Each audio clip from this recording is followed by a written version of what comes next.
Hello, friends, rivals. Happy Independence Day for Americans. Is Egypt free? This is a question we may answer tonight. Please keep your phones on and please tweet. If the panel is disappointing you, you can tweet that behind their heads. It's very subversive. It's the audience spring. And I've got a suggested structure, but it's a public meeting. Please don't sit on your hands. Don't leave the room without the briefing that you've paid £12 to get. And I'll give the suggested structure in a moment.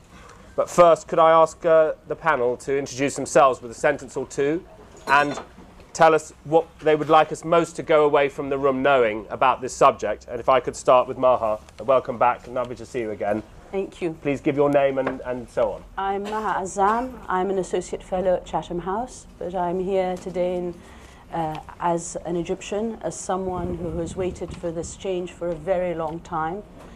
I would like us perhaps to go away today feeling optimistic that this is a major step away from dictatorship in Egypt that has lasted 60 years. It is one of the first major steps towards democracy, towards a civil society. Egypt is certainly not there yet, but it has taken a major step forward. I'm Tariq Ramadan. I'm a professor of contemporary Islamic studies at Oxford University. I'm a Swiss citizen, but an Egyptian by origin. I'm less optimistic than that.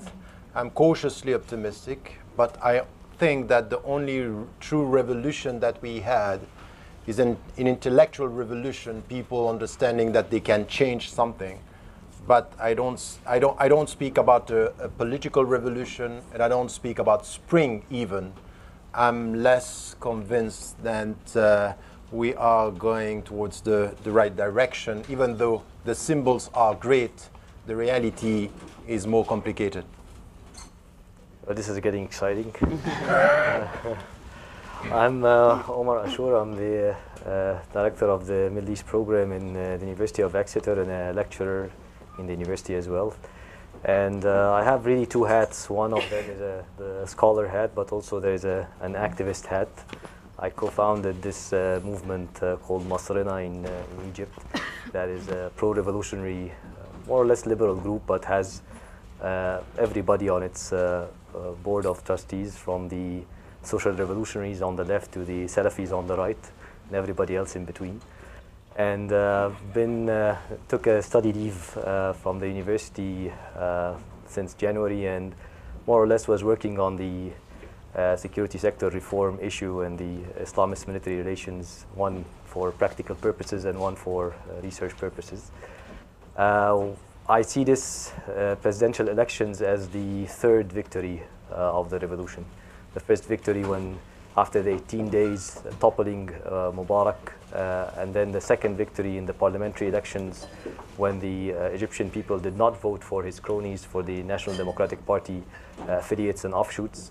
The National Democratic Party went from more than 80%, and with the independents more than 90% in the 2010 parliamentary elections, to less than 3% in the 2011 parliamentary elections.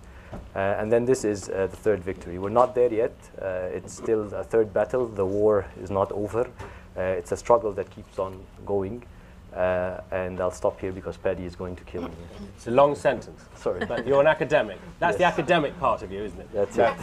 Thank you very Well, much. the activist is worse. Okay, and to you, Khalid. I'm afraid I stutter whenever anyone asks me what I do or where I'm from. My name's Khalid Abdullah. I work pretty much on the intersection, I would say, between filmmaking, cultural production, and activism, both primarily in Egypt, but also here. And I come from a background of people who fought politically on the left. I'm also founder of an alternative media collective in Cairo, Musirreen, which has played and continues to play a big part in documenting the revolution from the 25th of January onwards. We host the archive, we do a lot of workshops, and we also produce a fair amount of video work. I am extremely optimistic, but not for reasons whatsoever to do with the elections. I see on the whole the I see the political process. I differentiate between the political process and what I would call the revolutionary process, differentiating on the lines of what happens, what is happening in the various institutions, whether they're of hearts or minds or legal or state, that are going on in the country, and what I would call kind of the paragraphs that we've been dealing with, I think, from the 25th of January onwards in this long book that's being written. So I'm optimistic on the level of heart and spirit in terms of a continuing fight. I care a little bit that Morsi's president, but I don't really care very much. Okay. And to you, finally, Karina.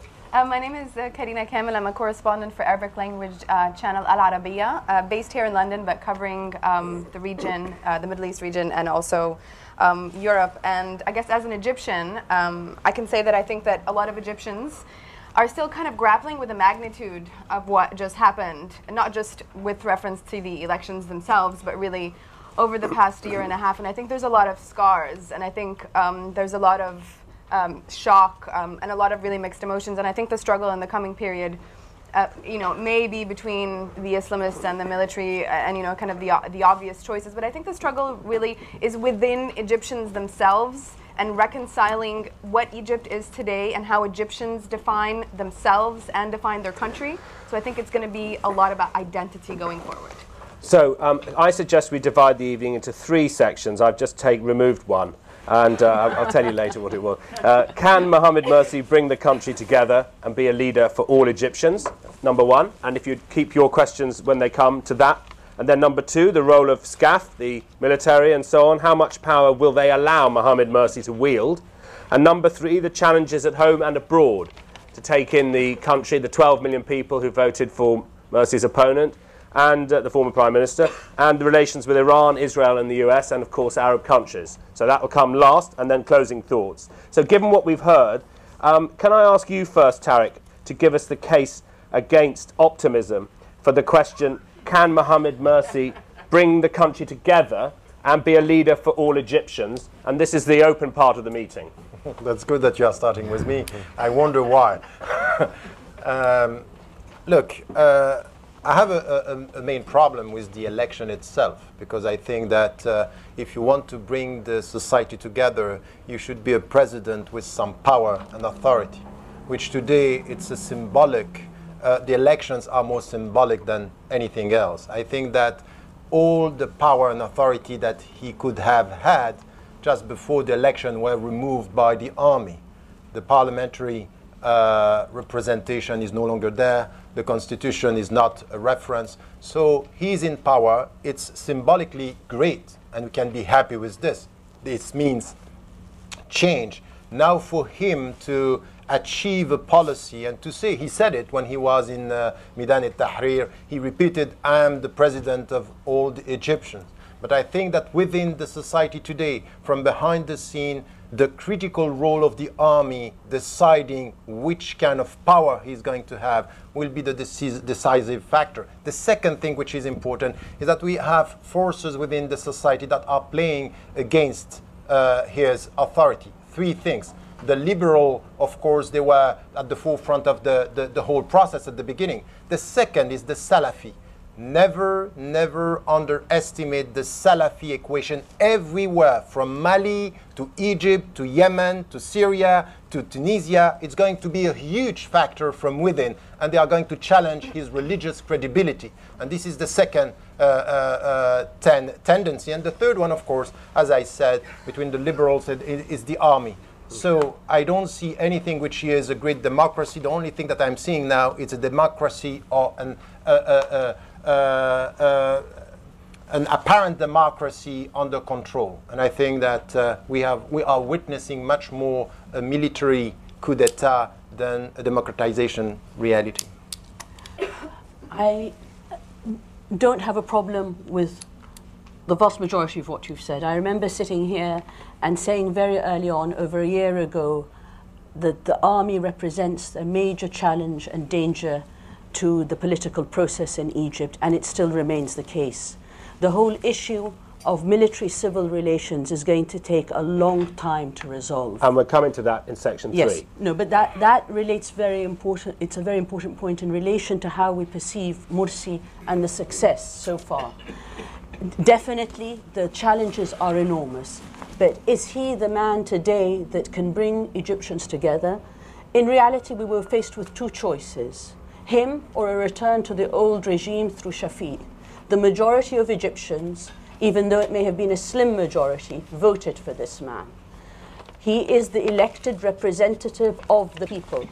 Having achieved this presidency, he is putting his arm out to create a degree of consensus and bringing the nation together. Can he do it? He may be putting his arm out, but is that enough? No, I think if there is a political group or an organization that can do it, and he has the backing of that organization, the FJP, the party that represents the Muslim Brotherhood, and the grassroots support that he has, yes, he can. Right. Unlike all the other groups that are much weaker than the group that does support him, I think he is at an advantage because he does have that grassroots support that has been working in the country for many decades. Sally? Can he? Theoretically, yes. But will he? Absolutely not. I mean, I think anyone who were to come to power right now is in a position, if they do want to lead the country forward, would have to unify the various disparate forces that are at play in the country. Do you agree with Tariq's disparate forces? Oh, I mean, definitely. I mean, there are a wide range of disparate forces in the country, and possibly one of the most divisive amongst them really is the Muslim Brotherhood, not the other way around. I think it's the other way around. It's absolutely the other way around. I don't feel that way, and also. I think there is one thing that we all have to bear in mind having this discussion right now, which is that we're all in the honeymoon period. I don't think Tariq's on honeymoon anymore. Well, I mean, we're in honeymoon. I think it's over now. No, okay. I mean, I don't mean in terms of the revolution. I mean, we're in the honeymoon period in terms of Morsi coming to power. This is the point at which everyone begins to imagine what he could do, rather than what he will do. Just a few things. First on the Scaf, what do the Supreme Council, can I say We're this coming now to Scaf. No, you can't. Morsi, No. okay. All right. Because I think what Morsi needs to do, we saw this earlier before, the very powerful military and the elected civilian coming, and no democratic transition succeeds without the elected civilian having actual control over the armed forces and over the security apparatuses. This is the ultimate test for democratic transition, whether in Egypt or elsewhere. What you saw in other cases, Spain, Turkey, and Turkey, for the Turkish example, you had many of the Muslim Brothers figures, mid-ranks, are being sent to take workshops on civil military relations in Turkey by AKP activists. And basically what the AKP did is the following. Quick achievements on the economic level, coming from 2000, the year 2000, you had almost like an economic collapse in Turkey, to now 9% GDP growth. You had, on the other hand, playing the international card, going towards a foreign policy that was more or less formulated on joining the EU, a bid for the EU, and therefore telling the generals, you want to be European. In Europe, the arms do not veto the choice, do not veto people's votes. So if you want to be Algerian, then you can do that, but otherwise. So what I'm trying to say is, if you take this example and go back to Morsi's situation, what he needs is to maintain this large coalition that brought him to the fore, including the liberals, including the Salafis, including many others. And this coalition until now is intact. You may see some splits, but it's intact. And its bottom line is what Maha mentioned, this hardcore of the Muslim Brothers. That's why it will be not in the favor of the revolution in any way to break the Muslim Brothers at that point. They need to stay an intact unit, and around them multiple other units. So that coalition needs to be broadened. The other thing is to be able to sustain the mobilization capacity in Tahrir Square. all of the achievements of the revolution, from the toppling of Mubarak to putting him on trial, to arresting the state security generals, to getting a date for the presidential elections. I was involved in this initiative trying to gather 7 presidential candidates to ask the Scaf for a date for the presidential elections. That was last September. We got them together, the 7 one that allegedly had like 90% of the voting bloc in Egypt back then, from Amr Musa to Mohammed al-Baradei all the way to Hazm Salah Abu Ismail. They signed this initiative, went to the Scaf, and Scaf ignored it like that. Right. Did not even. So Tahrir Square got us the date for the presidential elections. Those ultras that stood in front of the Mohammed Mahmoud and in front of the Interior Ministry got us the presidential election. So the mobilization capacity is critical. Right. And then the international community, sending these right messages to the international community to pressure the Scaf. The Scaf listens a lot to some forces. Can he bring the country together? I think he can if he continued some very specific policies, which you've hinted at, which is going to be has to do with the vice presidency, with the government formation, with saying the right things during the right time in Tahrir Square, and so on. Okay. Sorry. Yeah. Karina. I just really quickly want to point out a few points. I don't have any predictions to make, but one, the Muslim Brotherhood has lost a huge amount of confidence and trust in the people over the course of the last year, and that is a fact. So they're going to need to regain that.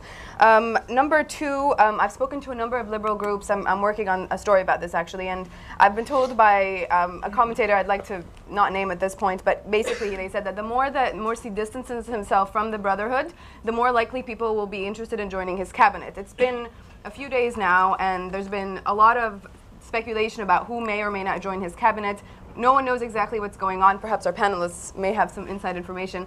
But the fact of the matter is, it's a known fact that many people who are qualified are very reluctant to join. Now, whether they're reluctant to join because they just don't want to be involved at this point, or because of his alignment with the Brotherhood and they don't want to be in an Islamist government, is yet to be seen. And just finally, I spoke with the 3 of the biggest liberal quote-unquote parties, none of which were part of the small contingent that did in fact support President Morsi. I'm talking about the political parties, and they all said that they're definitely not going to be joining his cabinet or participating in political life in any way, right, and that their next challenge will be the parliament. So can he bring the country together, in your opinion? I think based on my reporting, it's very difficult and probably unlikely. So can I ask you in the room, would you put your hands up if you think he can, bearing in mind the range of views that we've had? Can Mohammed Mursi bring this country together? Please put your hand up.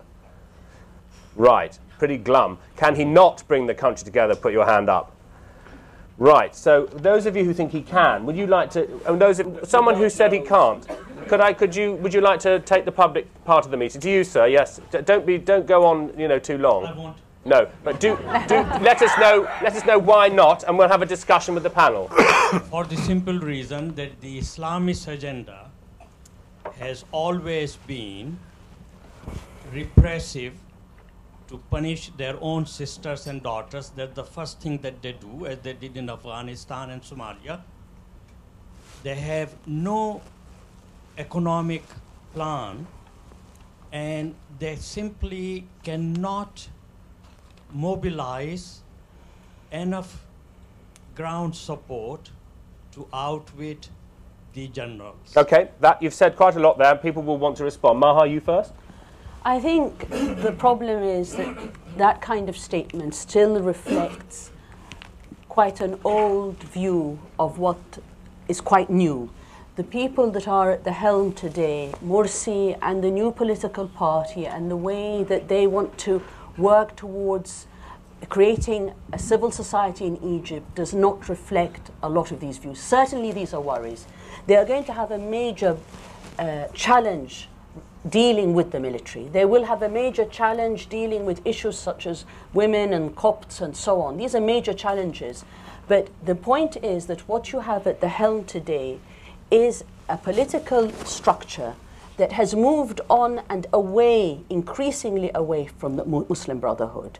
What you have is a civil presidency, and it wants to move forward. Now, the spoilers and those that aren't committed to the democratic process it's unlikely, but it's the liberals. It's not the Islam. It's ultimately, if you look at the facts, those that that support the dissolution of parliament, that have stood quietly on the side, are often the liberals and the secularists. Khalid, it's your fault. No, it's not that it's his fault. No, I think this is undermining what I'm saying, and it's very important. Okay. The problem is you have a democratic political we've only got process, limited time, and you've you had said it's the Liberals' fault. The majority of the parliamentarians are Islamists. The Liberals don't like that. Okay. Okay, I mean, I know which Liberals you're talking about, but I don't think that reflects the complexity of the movement that is non-Islamist. But you need a few to spoil it. And that's absolutely crucial. I mean, I have a few major issues with the terms that you're using. One, I do not define him as a civil president by any matter. The fact that he is not military doesn't do that. Secondly, I have a problem with the whole terms of this discussion. I know that you'll say point 3. But we can't really talk about Mursi without talking about the essential power sharing in which Scaf sets the agenda over what he can and what he can't do. Thirdly, the whole, and this is why I talk about this whole, you can't legislate change, and this is one of the major differences that has happened that has happened between the kind of the political view of how to deal with the last year and a half and the revolutionary view of how to deal with the last year and a half. The whole process, this whole largely either Kafkaesque or basically fascist process that we've been led through over the last year and a half has been completely ridiculous. The parliament, which sat there for 5 months and then was dissolved in a 2.5-page document, and this is extremely important to me, a 2.5-page document that had less words in it than the number of people who have died in this revolution so far, and changed the apparent entire course of the next 5-10 years of this country, is the key point that I feel that we have to deal with when we're talking about the nature of optimism or not, or what we are to be optimistic about. What makes me optimistic is the fact that this document, in the face of the popular mobilization and the street's capacity to take any of these apparent roadmaps and just throw them in the bin. Now, they regroup and they reformulate time and time again. These papers, these documents, these apparent legislative traps, all of that kind of thing. But it's the unrelentlessness of people's desire to have social and economic change in their country that will continue the route forward. And I think that's where the optimism is. Any talk about presidency, parliaments, or constitutional assemblies, as far as I'm concerned, is fundamentally missing the point. Sorry? Yes, I agree on many things that you are saying. I think that the main point here is when we are talking, I think that once again, to have a black and white that, for example, the Islamists are like this, we have seen what we were saying about Erdogan 10 years ago, and we are seeing now the way he's dealing, and in fact, the way he's dealing with the army. The only point which I disagree with you on that is that Turkey is not Egypt, and the role of the army now in this region is going to be critical within and in the region. The question from the floor was about women, I think. But even about women, all the people who are now going to talk about women in Egypt, they were completely silent under Mubarak. And the situation of women under Mubarak was not better than now. Well, I think they just reduced the age of marriage to 14. I think that the parliament was dissolved. Then the government was dissolved. But that wasn't under Mubarak that happened. That was after he left. Yes, but the problem will be exactly this. It's going to be also on the religious side, the struggle between the Salafi and the Muslim Brotherhood. The point for me, just to make it clear, is that today we can be very happy because we have a symbol, which is this democratic transition. The very important point is what is happening from behind the scene. And today, if you look at facts, you don't have a parliament, you don't have something which is representing the people. And even in what you are saying, the only point that I see with all the people who were at the forefront of the uprising, where are they today? I'm not sure that you have this, this unity that you had at the beginning is completely scattered today. Many of them rallied behind Mursi. Many of those figures. No, that's not true. I agree with what you said. April 6th rallied behind Mursi. Many of those rallied. Come back to the importance of Parliament. And I'm going to move. And legislation, which one of the panelists said, you can't bring change through legal means. This is rubbish. Fine. Here's what I propose. In reality, you can bring about revolutionary change if you have a parliament that is representative. Of course you can. But we change had doesn't only presidential happen. elections But in which 25 million people went to vote. And as they were counting the ballots, they produced a document that made that changed the entire terms of that. We agree on that. Here's how we're doing it. No, Maha, here's how we're doing it. No, we are going to, we like the discussion. We're just going to finish off this gentleman's point, and we will allow discussion of Scaf immediately. Just a conflict resolution note. Just a question. Both approaches are fine. Like the institutional approach is okay, but we took a slap by cancelling the parliament. Yeah, with absolutely. But we also take the mobilization as well is very critical, and it got you us have most to of have the both in parallel. Maha, where are the women? I saw the University of Cairo. There was hardly a woman in the room. I don't know if your television had a different picture. Where are they? They're not on the camera. 50% of the women at the American University of Cairo. Did you see Mursi getting the presidency at the university? Actually, what I'd like to ask is, what are the chances of a WikiLeaks getting into the facts of the economic power of the army? Right, we can't. We have to try and keep. We have to try and keep it to the schedule. Okay. About the economic power We'll let you. We will let you. But we're just trying to follow. We're just trying to follow a previous member of the audience who asked about women. And to you, sir, and then we'll move on. Well, I was just going to mention that to answer your question, I have to start by mentioning that there are 4 forces currently in struggle in Egypt. There are the pure liberals, or the new liberals. There are the remnants of the old regime. There are the Islamic groups. And there is a fourth force, which is the most important force that people talk about as the third stream.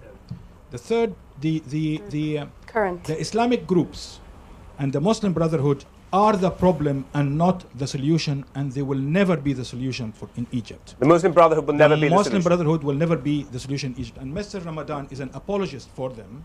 You know, I'm sorry to say, President Morsi. Are you really sorry? I'm sorry for you, but I'm sorry that someone who's as eloquent as yourself stands here and act in apologizing mother for the way. Have you heard that? Well, I think you did. You just answered the question about reducing the marriage age for girls in a vague way. Use the microphone. Let me just say, President Morsi walked to Cairo University in a car under the gaze of a statue called the Statue of the Rise of Egypt, in the way to the university. This statue was set up there in 1920 with an Egyptian woman taking the veil off her face.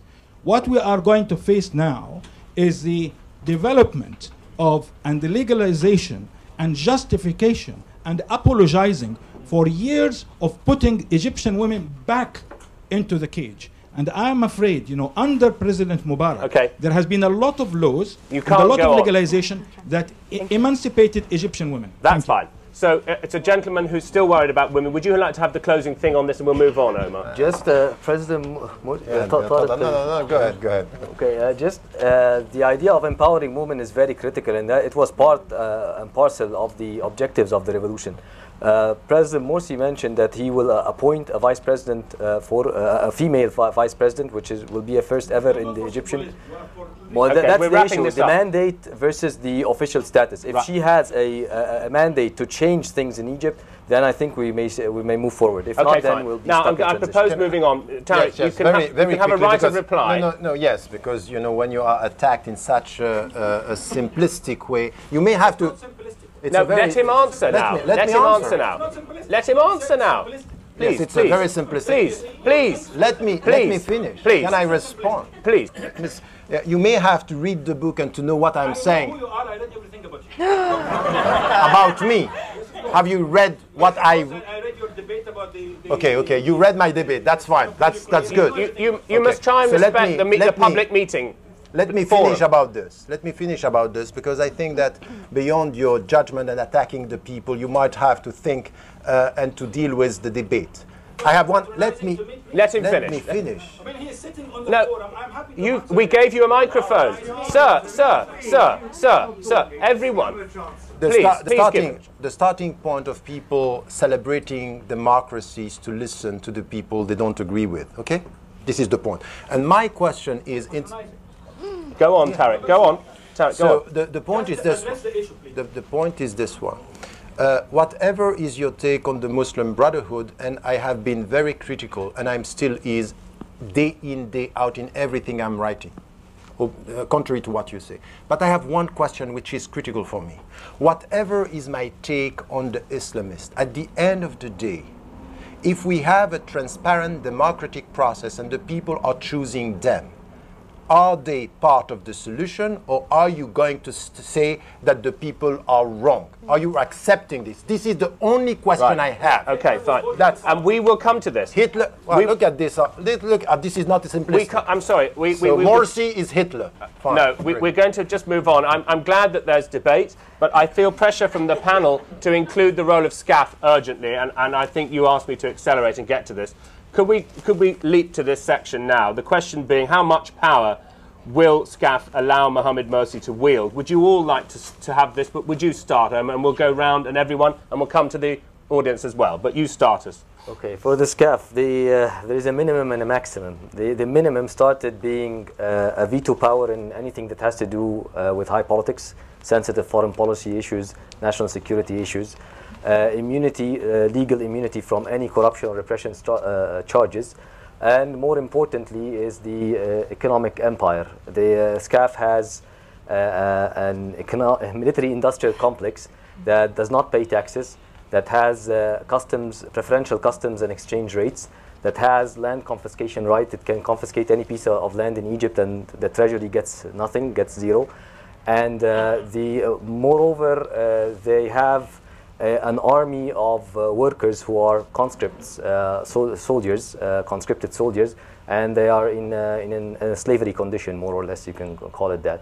So they will want to keep this outside, and it's problematic, highly problematic for the Egyptian economy, because we don't have actual numbers, but the estimates is somewhere between 20% to 40% of the Egyptian economy. So it's a very big black hole in the economy, and it's weighing hard on it when the treasury does not get, the money for the land. How much power will they let him have? So that's on one side. The other, now they want more than that. That was at the beginning of the transition, probably. Now they want to more or less set the rules of the game. They as Khalid mentioned, the constitutional declaration, more or less give them, if the current constitutional assembly was dissolved, they will appoint the constitutional assembly, and therefore they can craft the power relations between the military and the president, between the parliament and the president. And they will also have veto the articles, some of the articles of the Constitution. They have this power according to the last constitutional declaration. And unfortunately, some of the liberals who are on the Constitutional Court came out and said that whoever comes, whether a president or a parliament, cannot change this constitutional declaration because this is the constituting entity. The Scaf is the constituting entity for the Egyptian political landscape, and therefore we cannot challenge this. Obviously, this was done before. It was done before earlier in November. They declared this so-called Wathiqat al-Silmi, the document of Silmi, who was the deputy prime minister on democratic transition issues, and he issued this declaration saying, or a constitutional document empowering the Scaf and letting it have a say in the constitution and a veto on the constitution. And then again, Tahrir mobilized. People went down, and this document was withdrawn. So it's not the end of the conflict. People will be able to mobilize again in Tahrir, and now we have a legal framework to mobilize under. There is an elected president, a civilian elected president, and hopefully we'll see what happens with the parliament. But things might change. You're saying they're keeping power. They've got more power than they had a year ago, I think. They're trying to have legal power. What they have right now is their fingers is on the reset button via the constitution. Like if the outcome of the elections they don't like it, they will just press the reset button via part of the judicial branch. Let's hear everybody. Let's hear everybody. How much power will they allow him to have, Khalid? And let's have everybody talking about it. I mean, apart from how much power will they allow him to have, how much power have they allowed him to have? We currently don't know if he'll be in power in 9 months' time. Exactly. I mean, according to how the roadmap might play, I mean, I think how you put it is perfect. They have their finger on the reset button. As soon as anything happens that they don't like, they have the ability to just press the buzzer and it goes back to, and generally, whenever it reshapes more in their favor. But he can clean the judges that allow him to do so. Like if the judicial branch was becoming cleansed, then the point is when will the war between them be something that is the real topic for discussion? And I think that the stage has already been set for that battle to be played out. That that much we already know. I mean, we can see in Morsi coming to power and there being his supporters in the square. There's clearly an awkward power play going on, even as to where he was going to. Where he was going to take the oath, take the oath as president. So it's very clear that they're going to enter into a battle. They have more of the cards, and as I say and I repeat, I mean I don't see how we can say that we would all agree that the Egyptian vote was one of the most polarizing elections I mean ever, but an extremely polarizing vote, and call the Muslim Brotherhood a force that is not divisive. It is extremely divisive within Egypt. So sorry, a key issue in relation to this power play is how much street support he is likely to get. Against Scaf. Well, against Scaf, and also, but not just against. I mean, let's also say in terms of the movements that he wants to make, in which he can get popular support. And I think the fact of the matter is, sorry, it's absolutely crucial to say, because the movement of the streets is absolutely essential to understanding the dynamics at play, and you cannot measure the street at any moment as to whether it is with or against. It has a wave, it has an arc that goes up and down and up and down. Tahrir can be empty one day, and the streets can be full the next, and the variety of factors that play into that are very much related to a kind of beat of expectation. Morsi, which is why I go back to the point I was saying earlier about it being a kind of honeymoon period, people are waiting to see, will he, won't he, what will he do? And there is no doubt in my head, heart or mind or any part of me that he will fail people's expectations. As he fails people's expectations, he will become weaker. The street will become stronger. And then the institutions that we know are in place, and the lady is right to talk about the economic power of the military, that is, that's the real, so how do you batter that? And I maintain that the way to batter that we're not at a place where we can do it legislatively. All the legislative cards are in the army's hand, so we might as well forget them. As a journalist, I feel most comfortable dealing with facts, and covering Egypt is extremely challenging just to literally get the facts straight, partly also because you'll have a fact one day and someone will come out and deny it the next day. So the very few facts that we do know at the moment in terms of who's going to be in charge of what is, at least based on what a general said on Egyptian television, is that, as expected, Field Marshal Tantawi will remain as defense minister. So that's one post we kind of know already. As for the entire rest of the cabinet, there's very few facts about that. I think that based on, again, my reporting, the cabinet will probably be the result of negotiation. How much power Scaf has going forward will also be a result of the negotiation between them, between Morsi himself and his party. There are some people who are even saying that it's possible that Morsi himself will want to distance himself from the party because he'll get comfortable being a president and want to be seen for his own person, and that may add another element to the negotiation. There's also some conventional wisdom, or one of the theories that was circulated was that the Scaf will allow Morsi to become president, whether or not the votes were legitimate, which as most indications show they were, but they'll give him the presidency, but in return Scaf will maintain control over the Constituent Assembly. This is just one of the theories. The legal side of things, a lot of people have mentioned that. Anybody who follows Egypt will know that the court rulings have been the subject of much satire, obviously because the way they've been done, but also because most of the judges in power have been appointed by Mubarak. And finally, I'll just say that I think that, the role of Scaf basically going forward will be very much a negotiation. And the final thing is that Scaf was sort of seen as an arbiter between different forces, but I think perhaps, based on my discussions with a lot of liberals and a lot of Christians, they are most angry at Scaf now, more than they are disappointed that the candidate that they chose won, and I think perhaps Scaf now has no friends, in a way. What do you want me to answer? Because these are facts. I mean, what we've heard is, in some ways, a lot of it, I don't think any of us disagree with. So if we're saying, can Morsi challenge the military? Answer that, yes. I think that essentially it depends on the backing he has from all political forces, and that's why it's essential. This is why Egyptians have to overcome their antagonism to this idea that he is part of the Muslim Brotherhood and to have been fed on a propaganda that's anti-brotherhood, anti-Islamist for decades, that till now, till very recently, permeated the media and permeated the Egyptian psyche.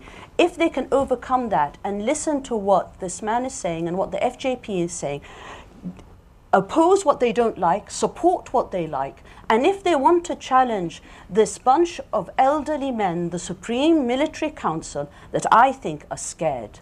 I think. No, can I just finish? Can I just finish? Please do. Please finish. You go next. The Supreme Military Council is made up of elderly men that don't want to be held accountable, and they have tried to wield at the last moment as much power as possible. He is cleverly saying, Morsi is cleverly saying, all right, this has to be done step by step. Are you willing to come with me or not? Fine. Now you can watch out and say, fantastic, a Muslim Brotherhood leader has failed.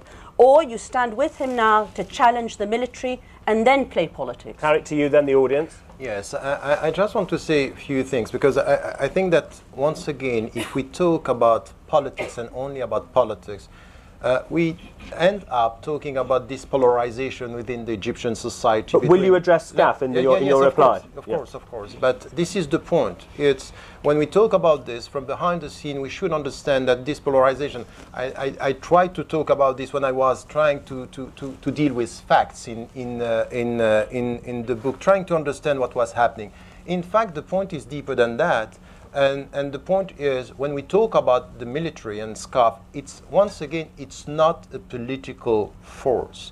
It has to do with economy, and we are not going to understand what is happening in Egypt if we don't bring into the discussion the economic factors. So we don't disagree about let me finish. The point is that Scaf, and this is my view on the last election, the Scaf and the military would never let Morsi being elected if from behind the scene they were not undermining all all his powers. He has no power. So the point that we are coming now and talking about what is going to happen, the point is that even in the opposition, they are not ready to deal with him because they are divided. So there is no unity against the army. Now, even more than there are two scenarios.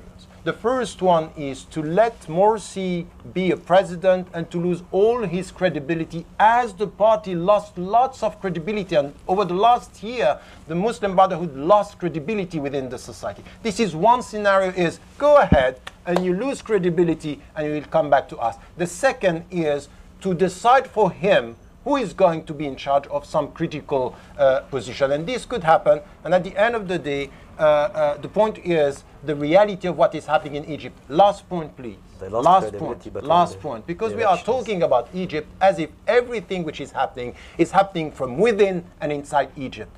Never forget that for years and decades, the United States of America are dealing with the army, supporting the army, and it could be that the people who are now behind the scene are not far from the American administration. Let's go around the room. To you, sir, and then to you at the back, madam. Yeah, I just want to say that I agree with what you're saying in the sense that Scaf is led by these old men who are scared of change, and their biggest crime is they're really scared of the will of the youth and the will of the people. But at the same time, the Muslim Brotherhood is led by a mirror image of that, only they're not protected by their uniforms, they're protected by their beards. And they are just as scared of change, and they're just as scared of change within their own organization. Both organizations cannot be regarded whatsoever as custodians to democracy or any kind of transition in Egypt. And second, I just want people to zoom out for a second, because the scenarios are endless, and Egyptians, we have great imaginations. But one thing that's really important to remember is what's at stake here. What's at stake here is there's a battle that's been going on of power in Egypt for thousands of years. And as Egyptians, we've been forced to always choose between either a military ruler or a religious one. For the first time in our history, in Tahrir Square, we chose another option. We chose to lead for ourselves. And that's what's at stake. What's at stake is that both of these organizations do not want us in the room. They do not want the will of the people to lead the country. Can I ask you a question? Can you talk to me from history? In the UK and in America and in many European countries, we can identify leaders at great times. In Turkey, they'll talk of Ataturk. We'll talk about Winston Churchill. Can you give me a figure from history who you can compare to the job that Mursi's doing now? The job that Morsi's doing now? From Egyptian history. Can you give me one name from 2,000 years who you feel That Mursi represent. That's a very It's a strange trap question. Can I respond to I would him? say Mursi right now is what in America they refer to as a lame duck president. I mean that's if you want to use like you know. I'm sorry, it's absolutely essential that everyone referred to him as a spare tire as he came to office. Yeah, but and the people will revolution continue to beat do the so. regime with He a still spare won, tire. though. So And this that's is absolutely that's the other That's the thing. remarkable thing. And that's absolutely essential. But again, the representation this gentleman is giving of the Brotherhood is also, you know, he's ignoring what's happening to that movement. Okay. We're not talking about the Brotherhood. That's a disagreement we've already had. We're talking about a political change in the country. Okay. And it and has to you. affected everyone. You It's second. affected secularists, liberals, and Islamists. Thank you, Mar. And it's about Scaf we're on at the moment. Yes, absolutely. I just want to go back to the issue that Tarek raised, and which is that the economy is going to be essential in this battle between the Brotherhood and the Scaf. We have to remember that Egypt, I mean, is as you all said, is at point zero in terms of the political transition. The difference is that it is at the brink in terms of the economic buffers that it has basically to undergo this political transition.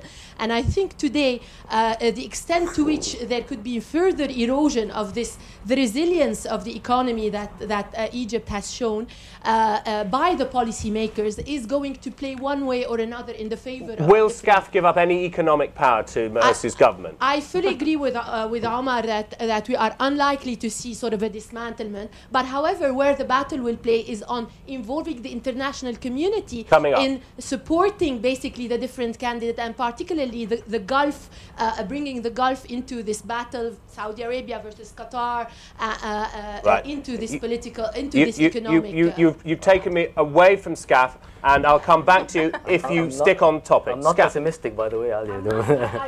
Okay. Okay, this is a question about Scaf, I know. So it's an observation more than a question. Look, I find it absurd that people think that a dictatorship, an army dictatorship, is going to give up power willingly. Of course they're not. Come on. I mean, get real, guys. What I find extraordinary in this debate is how little the concept of democracy seems to be understood by many of the people participating. And it seems to me that the question of whether Scaf will fail or not actually hinges on another question, which is whether the Arab community understands that part of what they have to accept in a democracy is that a winning party is divisive. I mean, who thinks the Tories are not divisive? A winning party is divisive, but that ultimately having a divisive winning party elected by free and democratic elections is far better than having anything else, because at least you have the choice to change them. Okay. And if that's the case, then everybody who believes in free and fair elections should unite to say, we support free and fair elections, whatever the party. Okay, now let me suggest that we take your question. Okay, we'll give you a microphone. Yeah, well, let me suggest that we use your question to move to discuss the challenges at home and abroad, because I think we've heard that no one thinks Scaf are going to give up power. Does anyone on the panel or in the room think Scaf are going to come with lots of powers? No. So challenges at home and abroad. Would you like to begin on this? Mahar? Challenges at home, and we'll come to abroad. The gentleman's talking about the economy. The lady wanted us to talk about the economy. Challenges at home. The economy's got worse in the last year. 40% of Egyptians live in poverty, I'm told. Would you like to brief us? Yes, I mean, 40% of Egyptians live on the poverty line. You've had a fall in tourism all over the last year. We've seen it bump up slightly on the Red Sea. We have a major budget deficit. You have the IMF loan that was presented on good terms being rejected, and now they've gone back again. They're going to renegotiate that or try to attract the IMF loan. But what you essentially have is an organization and a political party that is, whether it can deliver is a major question mark. But it is aware of these challenges, as are other political forces. Now, we still have to address the issue whether Mursi, in relation to this, can deal with major challenges, security challenges, reforming the police, the issue of creating a sense of security for Egyptians. There is also the whole issue of the educational system that is in devastation, the issue of the health service being completely dismembered ultimately. So you really have a society where at every level, economic, political and so on, it is in disarray. You've had decades of dictatorship and they need to rebuild that. Now, you have a political party that's worked at a grassroots level and is aware of these challenges. It's better organized than others. And it's saying, at this stage of the game, we're going to put ideology aside for a while, and we want to deal with these challenges, and we want everyone on board. Now, the onus is on everyone. Sorry? Yes, I just want to say something, because I think that there are things that are very important here. The fact that, once again, they keep on themselves, they keep on repeating that our example is Turkey, the way they were dealing within the country and working at the grassroots level, institutionally, education and all this. This is a discourse, and I think that over the last 60 years, they were pragmatic enough to show that they can do the job. The point is that they can do the job if they have real power, as we said. Now, the problem that we have, once again, if you look at the situation in Egypt, when you were listening to people in Egypt, they were saying, oh, in the West, we only talk about this polarization between the secularists and the Islamists. The point is that even within the country, it's still like this, that we are obsessed with this polarization, and the energy that should come and bring the people together in order to face. Education is a central, critical issue in Egypt. The economic factor, and once again, it cannot be only Egypt for Egyptians. It has to be a regional dynamic, and we don't see this happening today. The South-South relationship is not there. We are based on something which is now avoiding the main and critical points. So security and corruption, and once again, all this would be good, and I agree with this, if we had a united front from within the civil society, understanding that these are the priorities. Do you agree with our friend here who's saying? But it's not. Yes, I completely agree with this. But the point is that it's not working like this. And I would say that the army will never let this happen. Can you brief us? Can you brief us on the panel? Can you give us an example of everyday corruption? If I want to get a phone line, if I have to pay a gas bill, can you tell me how corruption is working at the moment in the country? You can. Oh my God.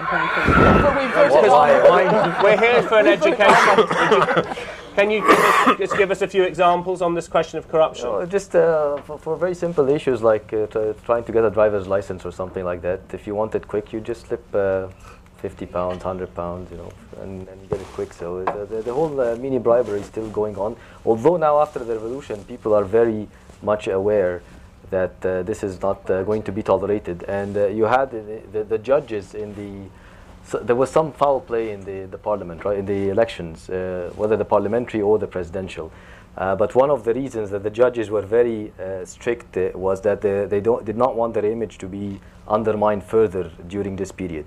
I'm going to go back to a few points on the challenges domestically. Please do, yeah. But what Tariq mentioned is true. He cannot afford, Morsi basically cannot afford to be a powerless president. He cannot afford for so many reasons. They have already the lessons of the parliament. They had a parliament, but without powers. Elections, people's choice, everything, 30 million people voted. But when they asked for a minister to show up, this minister told them to talk to the Scaf. I'm not going to show up.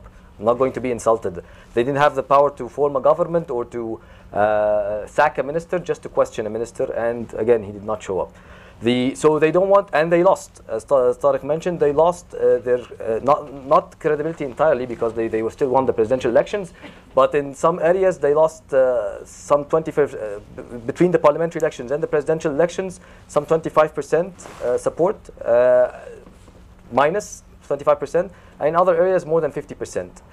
So they lost that, and they know that. But more importantly, within the ranks of the Muslim Brothers, people have expectations. The grassroots, the members, the ones that went into this war, they have expectations. So they cannot afford to have defections. They cannot afford to have this organization collapse because it brought in a president with its sweat and blood to the fore of Egypt, and then this president cannot do any achievements. Last thing on ideology. Traditionally, in times of crises, ideology has very minimum impact on the behavior of Islamist movements, whether it's the Muslim Brothers or others. Like Algeria, the Muslim Brothers of Algeria sided with the military, the secular, between quotations, military that stopped the advance of the FIS, of the Front Islamique du Salut. The brothers sided with it and supported the army. So this pragmatic approach, the Salafis of Egypt, we're doing challenges at home just for the moment. Okay. So thank you for that. And to you, security sector last time. No, security sector. I think he will have a very critical and important role if he can control the peace. Because it will benefit him on two fronts. One is cleansing the whole corruption issue and returning back the security on the street. But also it will block right now the first deputy interior ministers are all loyalists of the former regime, and they blocked any reform attempt. There was multiple initiatives coming from the parliament, coming from mid-ranking officers, and coming from parliamentarians. That's fine. I've got the flavour. And there's more to come with the challenges abroad. But to you, would you like to say on this? I mean, to talk about any of the major challenges, you have to have a functioning state able to begin to solve them, and we don't have that. And I don't foreseeably see us having that over the coming months to do anything to the security apparatus, to do anything in education, all of those kinds of things. I think, unfortunately, what we're seeing is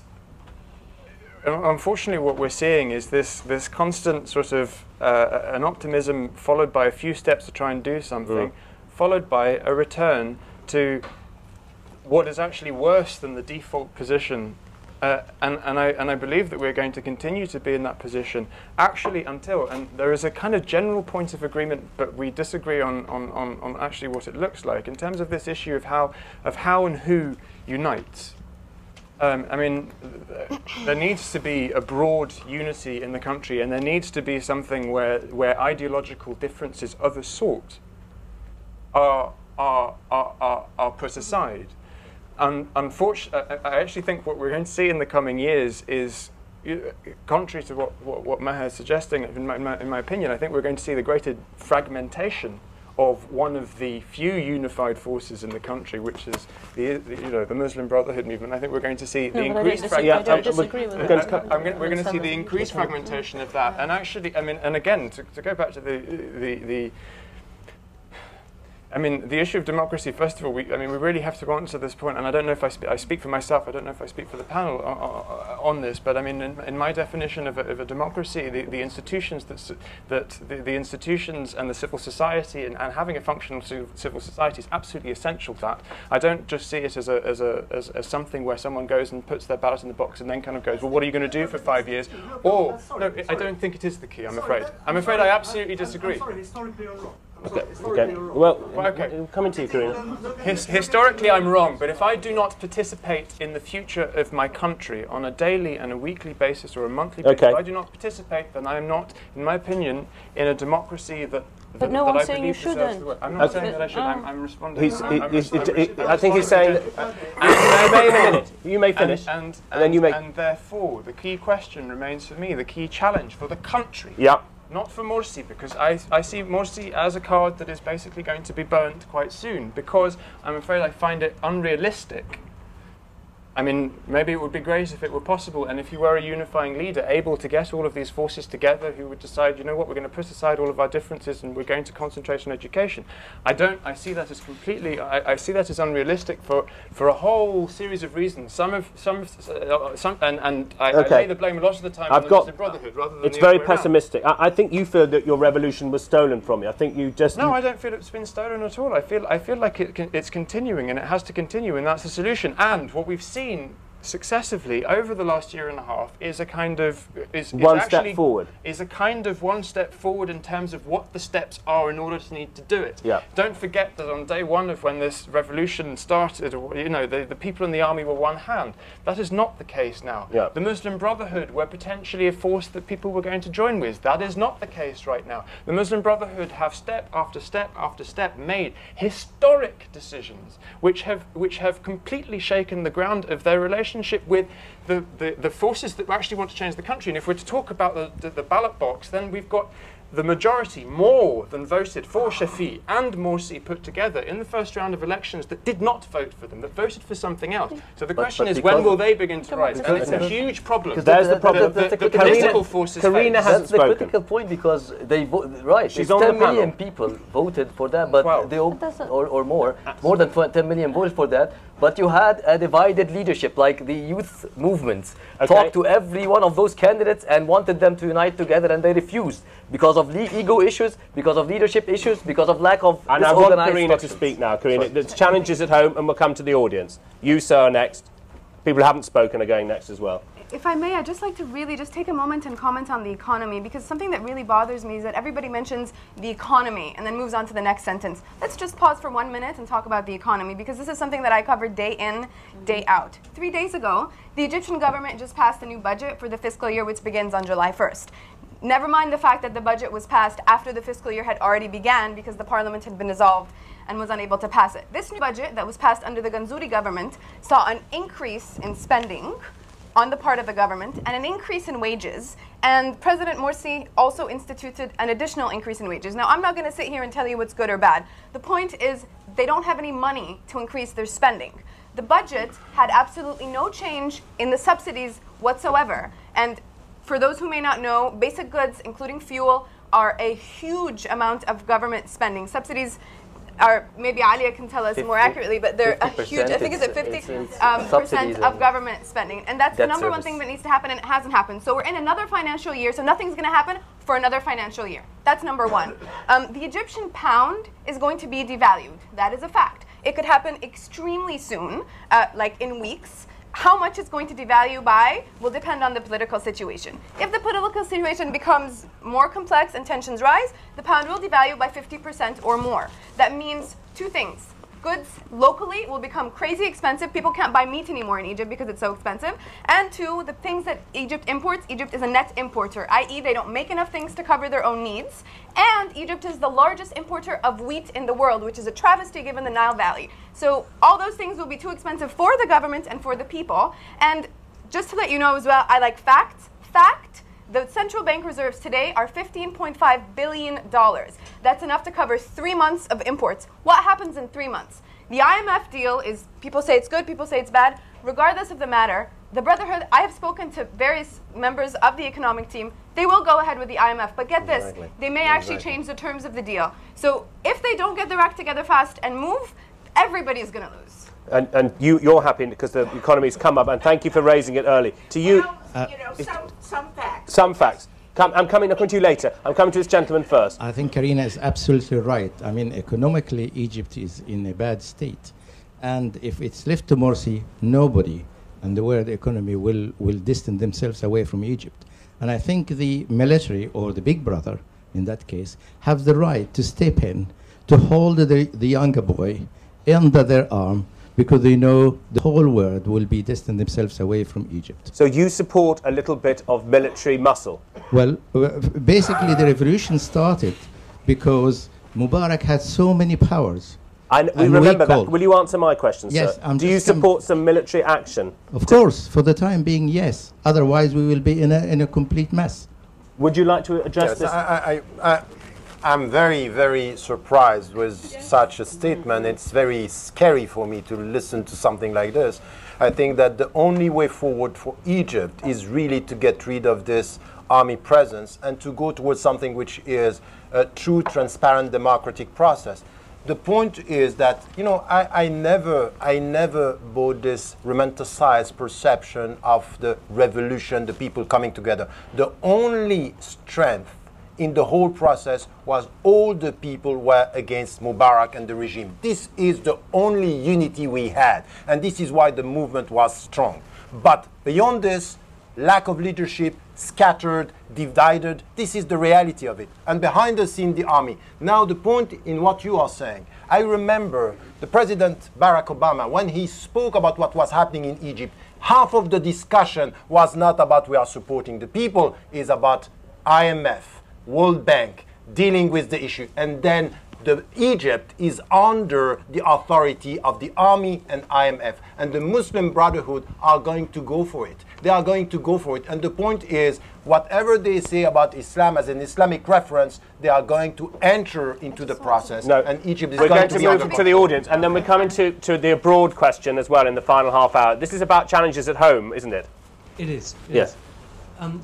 Collectively as a panel, just 1, 2, 3, 4, 5, could you just answer this one question that will help me in my battle about... Use the microphone a bit, sorry. ...be positive or negative about the revolution a year ago. Has the deep state, so-called deep state in Egypt, retreated, advanced or stayed in neutral over the last year? Good question. Would you answer it then? I think it's been eaten at a little bit and shaken up. Would you like to answer a bit, Hallie? I mean, the deep state is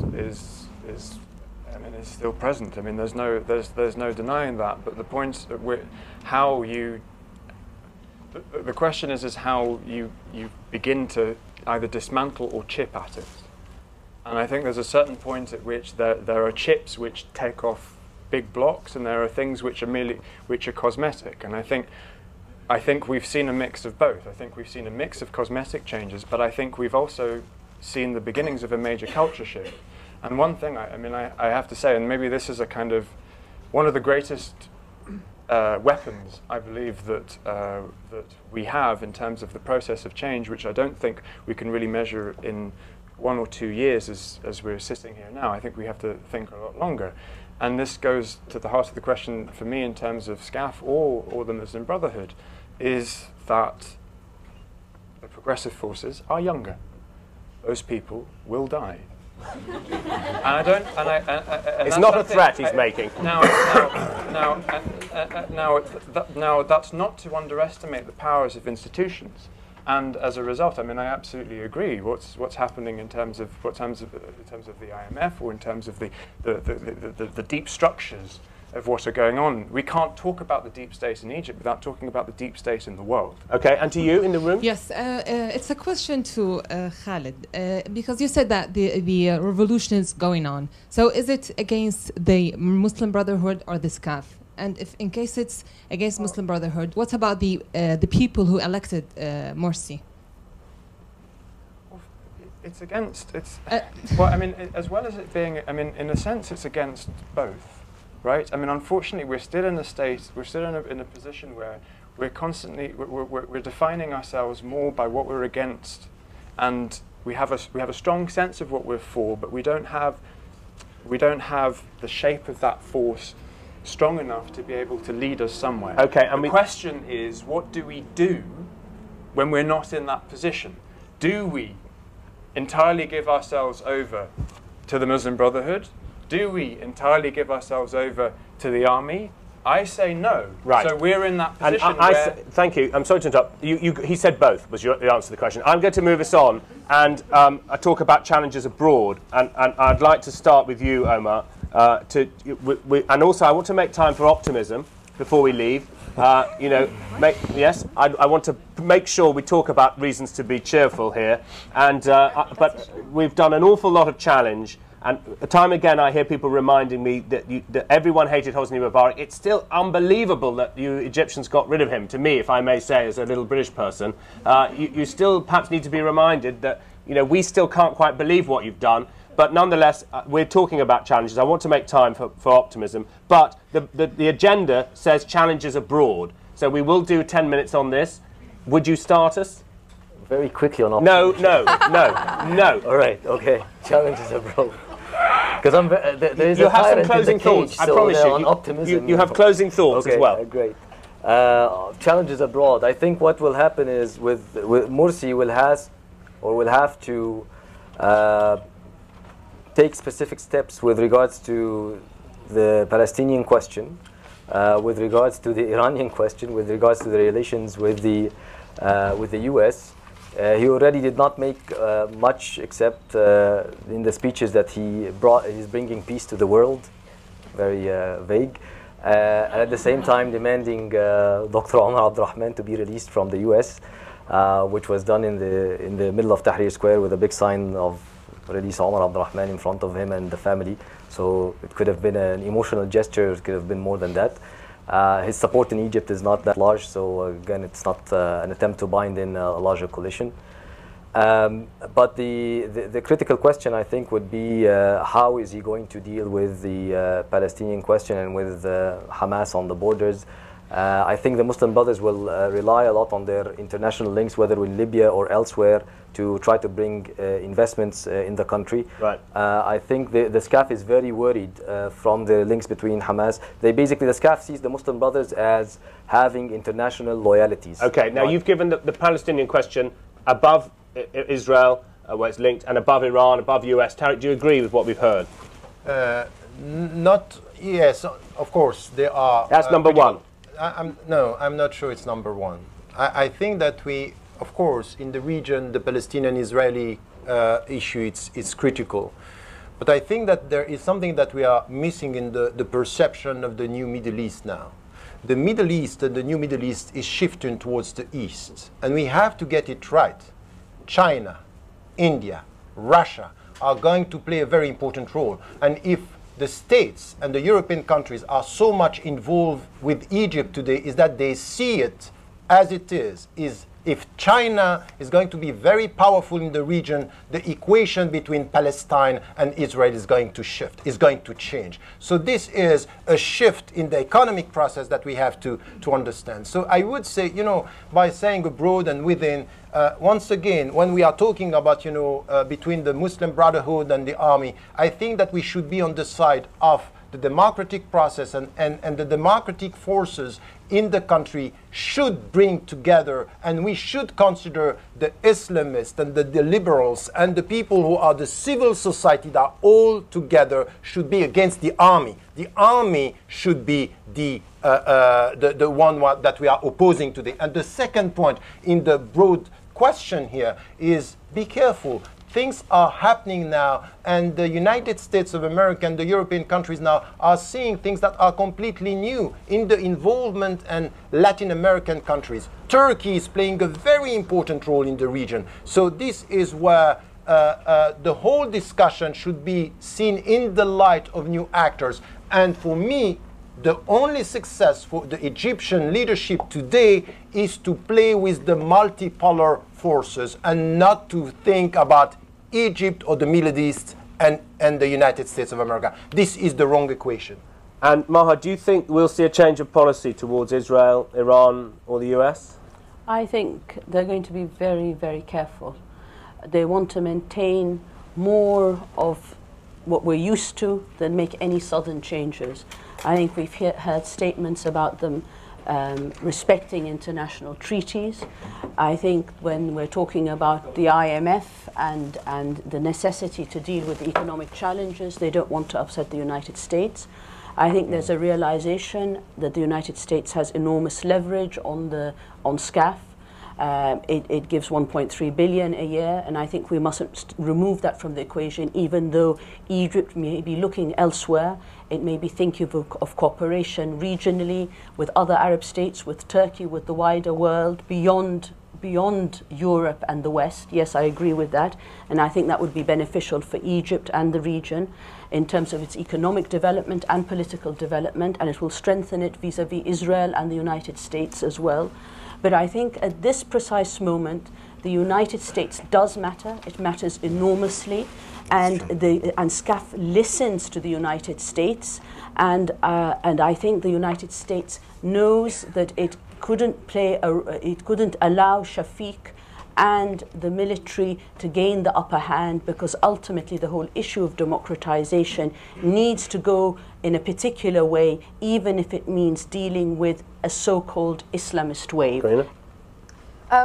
If we just take events that are happening as a guide, President Morsi has already met with the foreign minister of Turkey in the past few days. On the 14th of July, he will meet with Hillary Clinton, and his first international trip will be to Addis Ababa. So that can tell you, you can read into it whatever you want. There has been some kind of realignment towards Africa. We could see that continuing. African relations were severely damaged under Mubarak's regime, and there's been a lot of movement towards improving that.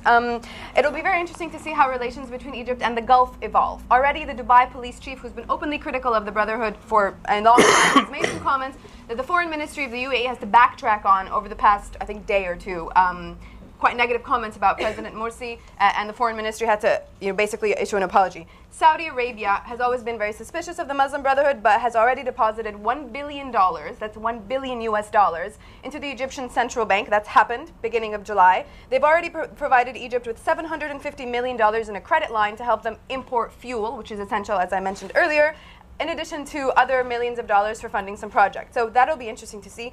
Qatar will be very interesting to see how that evolves. I think the Brotherhood is banking on millions or billions of investments from Qatar, who have been very accommodative of the Muslim Brotherhood, and they house one of the kind of key figures of the Muslim Brotherhood, Sheikh Qaradawi. The U.S., in the run-up to the election, there was a sort of a growing sense among many liberals that the U.S. was sort of pushing for Morsi. Whether this is true or not, I'm not the one to judge that. But they certainly embraced the Islamists, so there's a sense that the U.S., this is kind of how they wanted things to turn out. And with Iran, just on a final, slightly humorous note, I'll say that there's been already 2 Good old reports. Iran for a joke. I know, right? No, there's been already 2 reports, I think, the day after President Morsi took the oath of office. There was a report on the semi-official Fars agency saying that he made some kind of comments about Egypt and Iran were going to be, close ties and strengthen relations. Very quickly denied by his spokesperson. I think yesterday there's another comment saying he's going to be visiting Iran to attend a summit.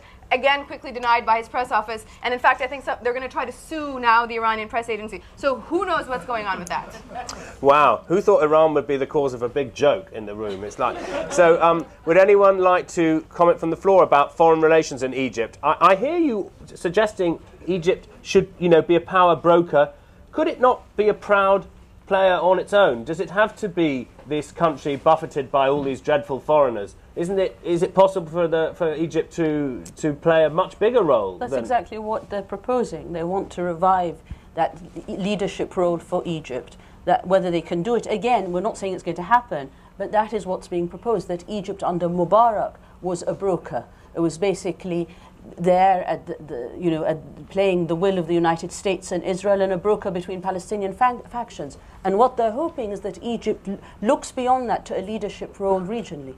I don't think that this whether they'll achieve it is a different matter. Yes, I mean, they would like to be like this. I think that if you look at facts and what is happening on the ground, it's not going to happen now. Egypt today is in a situation, and what you are saying about Qatar and Saudi Arabia, we also have to come to what happened just before the election. In a very strange way, millions were put by Qatari and Saudi organizations to help the Salafi. Absolutely. And to help the Salafi at that point means to act against the Ikhwan, so the Muslim Brotherhood. So it's a very complex game, and once again, I would say that today, for Egypt, today, the situation is not to be, it's not going to be an independent, powerful country. Now it's a question of thinking about the relationship with others, and all the regional countries are also important.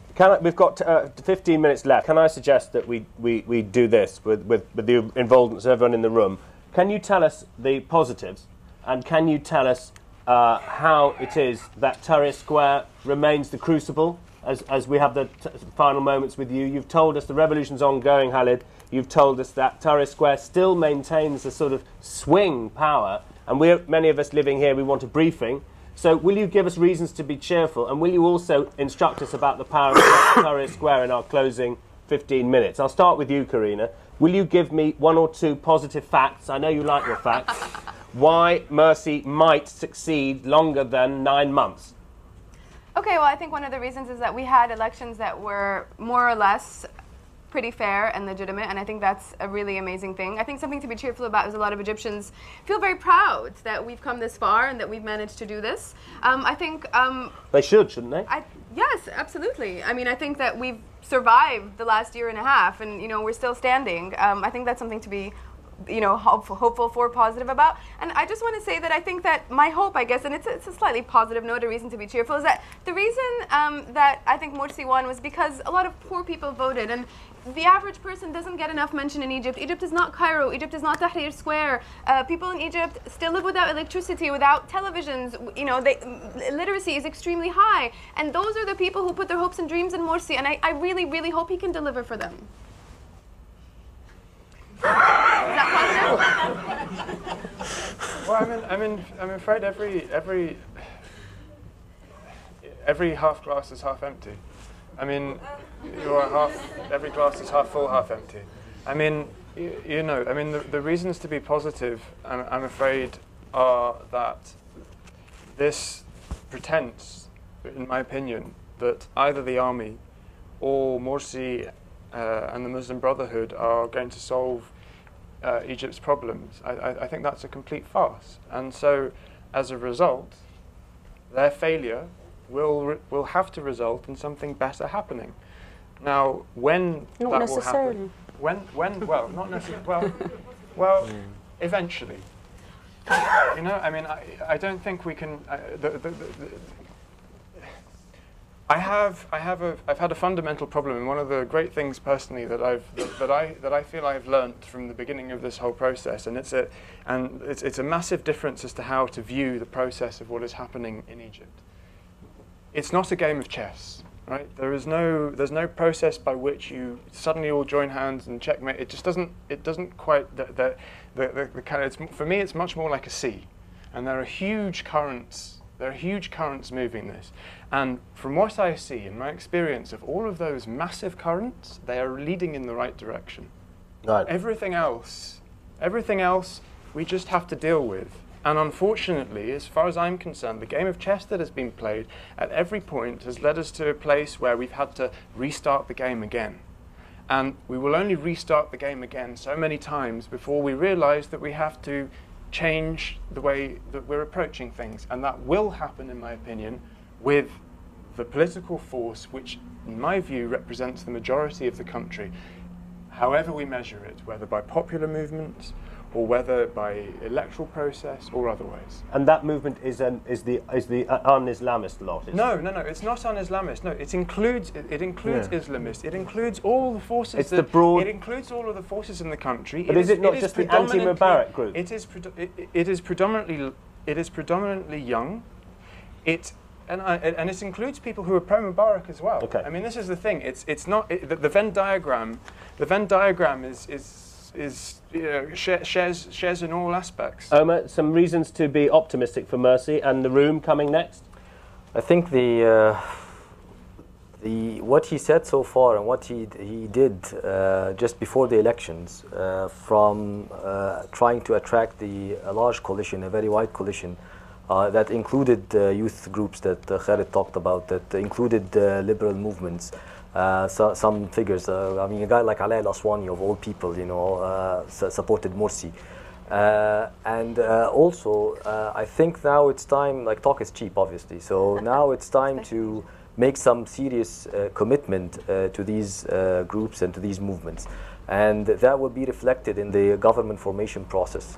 If he was able to maintain that coalition and sustain the mobilization in Tahrir Square, and at the same time have the international community by his side, send them the right message that this is an Islamist president, but Egypt is not going to turn into an Islamic government or try to enforce this particular ideology on the Egyptian people. If he was able to do that, I think we would have good grounds to be optimistic. How big of an if is that? By the way, it was the same. We should not withdraw from a fight right now. Like we have an opportunity. We have an elected president. He is there. He is in power. He's the head of the state. We should be trying to empower him over the arms, over the judges.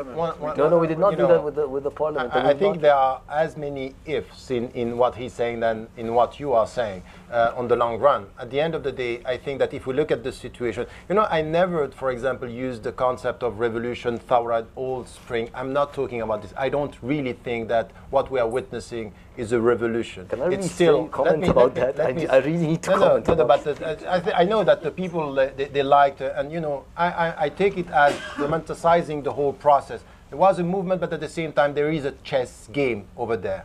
And my point here in the whole process is to say, at the end of the day, if I look, I don't know if the uprising are unachieved, unfinished revolutions. But there is one point which is important, is what you talked about, is the cultural shift. Something happened in the minds of the people saying, we can make it. And this is the positive thing. And we have to look at the long run. because these are young people. And even, you know, we are talking about the Muslim Brotherhood. I'm sorry, it's not a monolithic movement. If you look at the young generations, the people who started to be in Tahrir Square, pushing the leadership to think about the connection with the people, we also have to understand that they are moving, they are changing. And it could be that within the political process, the young generation, because the young generation, they were very close to some of the young who were at the forefront of the whole process. So this perception that it's just now that everything is happening is going to be a long process, a very long process. Still, optimism is hoping that the people understand and carry on the fact that they can make it and it's not done yet. It seems to me that change is happening on very many levels. And the issue today and the challenge for Egypt is how to bring together, to coalesce some of those demands and forces into one stream. So Tahrir has always been important in whatever form, whether it's Tahrir outside the civil society, made up of liberals, secularists, Islamists in all their shades. And I agree totally, it's not monolithic. So that is an ongoing change or revolution. And what's happened is that the barrier of fear has broken. You also have the whole issue of the deep state, which we really didn't go into very much. And within the deep state, what Morsi's job and challenge remains is to, these employees of these institutions, of the Interior Ministry, of all the institutions and bureaucracy of Egypt, also are full of fear. And what he has to do is to accommodate them, to remove that barrier of fear for them. Now, he may fail, he may succeed, but the democratic process will enable him and facilitate that. You still have the military, which is a major, major challenge. I think the key remains that you've got, things have broken at every level. Perceptions have broken about the system, about the state at every level. But ultimately, for the majority of Egyptians, they want their leader to deliver. They want the state to deliver. As you said, can I just finish this one point? 40% of Egyptians live on the poverty line. Therefore, Morsi's failure will, in a sense, undermine all the expectations of that 40%. This is why it's so important that he doesn't fail, not on an ideological level, for that 40%. To you. Thank you. Thank you very much. Algeria tomorrow will celebrate its 50th independence anniversary. And as an Algerian, I'm very interested about the deep state and the army, how they share the power. And I was wondering, the Egyptians have gone to the street, so now what do you think is the next move to really get rid of them? Right, put that in your closing thoughts, panel, will you? And to you behind.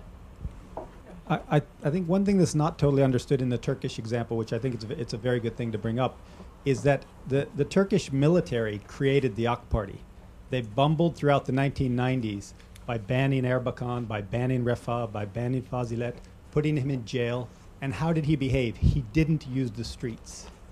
He basically allowed the sentiment for the military to gradually build up and for people to understand that they were non-democratic. And the AK Party benefited from this. And in their first term, they did nothing at all to antagonize any secular voters. So the difference is that the army had its own party in Turkey. So my point is this. Everyone here assumes that failure of this government will be Morsi's failure. But you all say spare tire, he's powerless. If the people understand that he is not capable of succeeding because of the scarf is digging their own grave here. Okay. It's a gradual grave. Okay, and to you at the back, we're taking the comments and then we'll take the panel's closing views. As an Iranian, when Mubarak was gone, we said, wow, they did it, what we couldn't do 3 years ago. But to me, it looks like more like Iranian revolution 30 years ago, that it was hijacked and the young people who were supposed to stay, they were killed brutally, and the old people that we were hoping that will die someday, they are still alive, and we are still We're all getting older, you know, we're all living longer. So what is the hope you can give me as an Iranian to do another revolution? Okay, fine, good. Thank you very much. So, panel, will you give us a closing thought, taking in Iran, the revolutionaries lost it, Turkey, they had their own party, and give us a point that you felt I denied you making throughout the evening. Karina, would you like to start? But you haven't got very long. Okay. I don't know if I can address all the different points, but just sort of parting thoughts. I think that in terms of what President Morsi needs to do if we want to look ahead and sort of next steps, he's already created some kind of a committee to look into the civilians held under military rule. Once he addresses the issues of security and the rights of the martyrs, which I know doesn't get a lot of international attention, but the rights of the martyrs is a very sensitive story within Egypt. I don't know if Morsi will have any control over the reform of the police apparatus, which is direly needed, or the judiciary, as Omar alluded to. But what he can do and what he must do is appoint an economic team and formulate an economic policy. The Renaissance Manifesto, which I have read extensively, has very little detail about how they actually plan on achieving anything. So they need to put some flesh on the bones on the Renaissance Manifesto, create an economic team, and get on the phone to reassuring people that Egypt is a viable place to invest, bring people back, get the economy moving, and create jobs. That is what they need to do. And those are my Well, I mean, I'm not optimistic at all about, as it's clear, I'm not optimistic at all about Morsi's presidency, so-called, and I'm not optimistic at all about Scaf's presence in power. And do you share the friend from Iran who says you might be going the same way? No, not at all. I think that, I think they're very different, and as yet I can't compare the Muslim Brotherhood in any of their guises since the revolution with Khomeini or leadership in Iran. I see it as a very different balance of powers. I guess the key point for me is really this issue about the word revolution, and again I maintain that the most important thing about the word revolution in some ways is its power. If you use it as an academic observation, for me it's immensely limited. You have to choose a time and a place to use it as a real observation as to when you can genuinely call something a revolution. I stake my bet on what you call a cultural revolution or a cultural shift. I stake my bet in that because it has proved to be the most resilient force, and it is the only one that can't go away because these economic forces won't go away. These key issues about ideology or identity will not go away. So as long as people continue to believe that what they do changes the face of their country, which for me is the key democratic tenet, then there is fundamental room for optimism. I am optimistic. I think we have to go both ways. The institutional way is very critical to give some kind of a legal framework for and the legitimacy for all the actions that are going on to the ground. We cannot afford to lose. We lost already a parliament is gone, probably a constitutional assembly that will be gone. We have an elected president now. We have to use it as even a tool to attain the revolution goal, the goals of freedom, dignity, and justice. The president has to be used as a legal framework for the mobilization tactics on the ground. And I'm quite optimistic also because what Khaled mentioned, the younger generation, the 70% that are of these 90 millions that are under 35, and the spirit that really those young generation fight with, like in front of the Mohammed Mahmoud, in front of the Central Security Forces back in November, when they brought us this date for the presidential elections. The Scaf wanted the elections in 2013, late 2013. And those young men and women stood there and fought the Central Security Forces, chanting to them, "From death I'm not afraid anymore, steal my security, destroy my home, the tyrant is down." Sorry? And the people of Mohammed Mahmoud were betrayed by the Muslim Brotherhood. Yeah, they were, but well, we can talk about that. We can talk about that. We can, yeah, it's a good point, but we can talk about it. But those young men and women brought us this date, and I think this spirit keeps on going, keeps on continuing in Egypt. And there's no way that the Scaf is going to take it away. Look, with the question, I don't think that we can compare Egypt with Iran. I think it's even what happened after the elections, even though it's, I think we have to talk about what is happening now because it's also going to be a long process in Iran, but it's not comparable to what is happening in Egypt. Now, when it comes to what you said about Turkey, I don't think that this is completely right. The way I may disagree with you is the fact that the army created AKP. I think that they learned a lot from the experience of Erbakan to Erdogan. And there is something which is completely different. Erbakan was very dangerous in the way he was dealing with the economy. He wanted an economic front against the West, What was important with Erdogan, he understood, no, that's not the way. Let us play the role with the secular and then accept the economic power with him. And this is what has changed. The great difference between Erbakan and Erdogan is a very pragmatic way to deal with the secular system as an Islamist and the economic power. And this is why I completely agree with the fact that we might have to look at what is happening in Algeria in the way the army, very powerful economically speaking, is dealing from behind the scene. And this is very, very clear that the current president has not much power over there. So from behind the scene, this is where we need to get it maybe right. So my point here is I'm cautiously optimistic. My only hope in the whole process is to stop romanticizing the whole movement and saying, and to come with facts and to come with the way we have also to deal with, I'm sorry, it's as if we are talking about Egyptians if they were in a vacuum. We are dealing with political forces that are playing there. And one last point that I want to make, please, one last point, which is an internal thing in the region. I mentioned the Salafi equation and the Shia-Sunni divide. It's going to play also with Egypt in the region. We have to get this very clear because it's also important to understand that the region is crossed by very different dynamics here, and the divisions is not going to help Egypt in any way. You really have to form a panel on the Salafis. I can't stand it. I need to say something. Just about Salafis. I think there are two main dynamics at play, and they've been reflected here.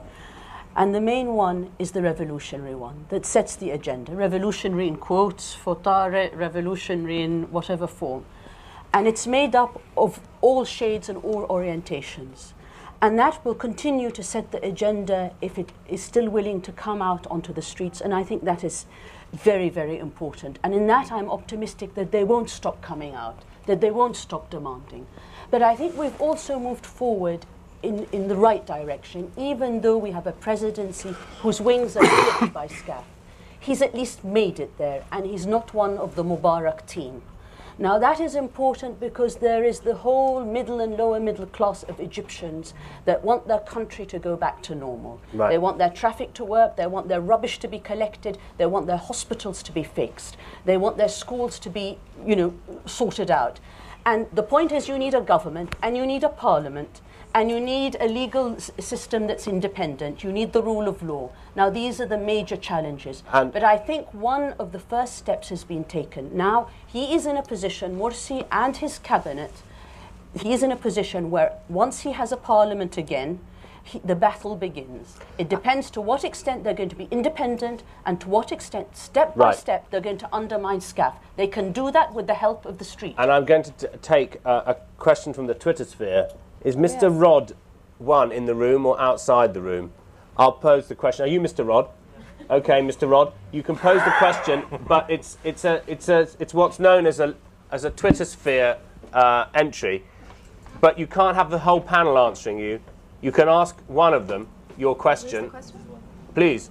What about Palestinian embargo from the Egyptian side? Who would you like to address this? Mr. Ramadan, what about the Palestinian embargo from the Egyptian side? No, I think that it's quite clear that what you said is very important, is that they know now that they have to be very cautious with the international community and to appease the thing and not talking about Palestine. So they said we are going to accept all the agreements and sometimes they are going very far in this. And this is part of them losing their credibility. I'll give you another one. Omar, do you want to tell him, because Tariq's saying nothing's happening on the Egyptian, nothing's going to change on that policy. No, they are going to be cautious. They're going to be cautious. Yeah. Officially speaking, they may maintain the same line. Unofficially, there is a lot going on. Okay, fine. I'm going to call a time there. But I did want to thank you for tweeting as well as listening. So we all came for a briefing on what does the result mean for the country and for the region. And, you did a fabulous job. I'm sorry that you were corralled into just an hour 45. We learnt facts, the importance of facts. I remember the last time you spoke to us at the Frontline, your father made a contribution, and he warned you, young people, where's the leader of your revolution? It was very moving that he made, and time again we've heard you remind us that youth is the leader in a way. I think that's what you said. And Omar, to you, thank you for keeping your your wide knowledge. You've moved to live in the region now. You're there all the time, and you're feeling back in September. Back in September, when the term begins. Tariq, thank you. And you were diverted by some feistiness, but it's very nice to listen to you. And your expertise, of course, is on the security forces, and thank you, Maya, for that. Tariq, I should mention, is the only one with a book out. And to you for listening, thank you so much, everyone. Thank you. Goodbye.